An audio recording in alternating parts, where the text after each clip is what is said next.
Jack Skian says, fellow actor here, how do you balance taking jobs and staying true to your faith? I almost always feel the art culture is at odds with my faith.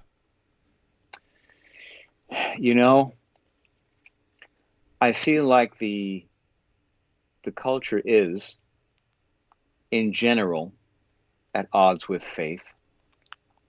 But then it comes down to reality. What are the jobs you're being offered? And if the job specifically you're being offered, first of all, congratulations on being offered a job, because that's an effort, a feat in itself as an actor to get a job. Secondly, what about the job makes you uncomfortable, puts you at dis-ease, makes you uneasy? There's always an opportunity for, we have to remember as actors not to judge the characters we play. Now, there's a difference between not judging a character and realizing the character, like the way it's written and what the creators of the project have in mind for you to do.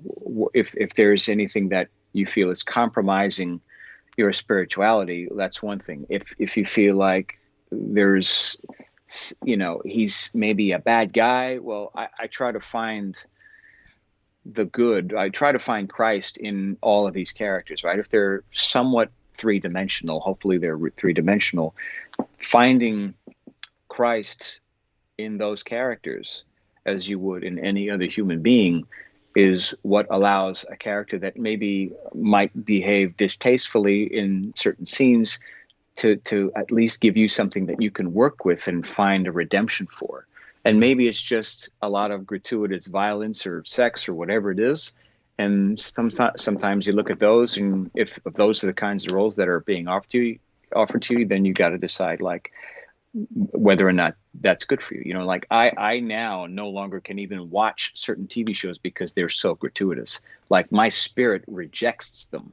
So if I were to even audition for a certain show or one or two particular shows that my spirit is almost offended by when I watch it, because it just seems like, all right, the agenda is really dark on this particular program or that particular show.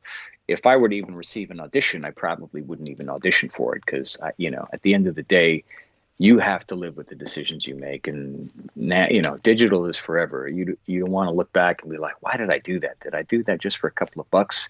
Mm-hmm. And trust that God, if you're offering and surrendering your life and your will to God, He will provide for you no matter what. I am living proof of this. Like my story is that I was at my lowest point in my life on every possible conceivable level until God got me to surrender my will. And that day, He turned my life around. And 6 months later, I got booked on The Chosen, and nothing's been the same since.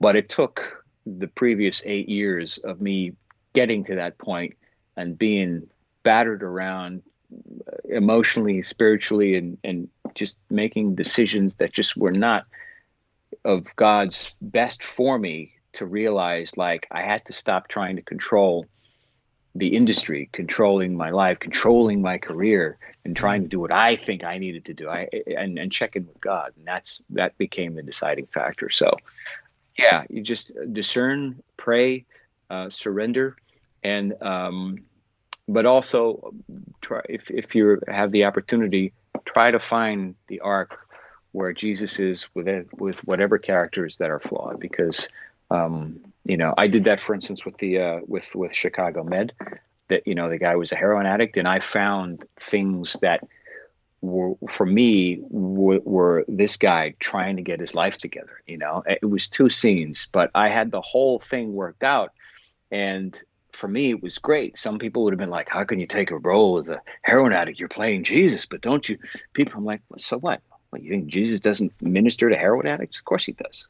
Like, especially the people that are suffering and people that are addicted, and there's Jesus is in the mix of the grittiest and grimiest of characters. He's always there. So yeah, just maybe think about that as you're looking at some of these kinds of projects. That's great. Thank you for watching this clip. You can click here to watch the full episode. And I want to say a big thanks to our sponsors and to our amazing patrons for making all of this possible. Please do us a favor before you go. Click that subscribe button and then the bell. And that way YouTube will be forced to let you know every time we put out a new episode.